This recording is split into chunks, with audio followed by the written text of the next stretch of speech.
ఎప్పుడైతే యేసుక్రీస్తునందు విశ్వాసం ఉంచి మారుమనసు పొంది రక్షణ పొందుకుంటామో మన పేరు ఎక్కడుంటాయి? జీవ గ్రంథంలో వ్రాయబడి ఉంటాయి. అంటే రక్షింపబడితే మీ పాపాలు తొలగిపోతాయా, నీళ్ళల్లో మునిగినంత మాత్రాన మీ పాపాలు తొలగిపోతాయా అని మీరు అనొచ్చు. నీళ్ళల్లో ములగడం ద్వారా పాపాలు తొలగిపోవు, కానీ యేసుక్రీస్తునందు విశ్వాసం ఉంచడం ద్వారా మనం మారు మనసు పొందుకోవడం ద్వారా, మారు మనసు అనగా మన పాపాలకు పశ్చాత్తాపంతో ఒప్పుకుని విడిచిపెట్టి నూతన ఆత్మ మనం పొందుకోవడం. నూతన ఆత్మ ఎప్పుడొస్తుంది? మనం ఎప్పుడైతే రక్షింపబడతామో పరిశుద్ధాత్మ దేవుడు మనలోనికి వస్తాడు. కాబట్టి మన పాప స్వభావం అంతా కూడా తొలగిపోయి నూతన స్వభావము దేవుడిస్తాడు. అంతేకాని ఎవరికి వారిగా పొందుకోలేరు.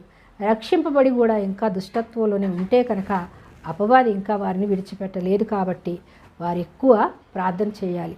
ప్రార్థన ద్వారానే మనం సాధించగలుగుతాం. ప్రార్థన లేకుండా ఏ ఒక్కరు కూడా జయించలేరు సాతాను శక్తులన్నిటి మీద.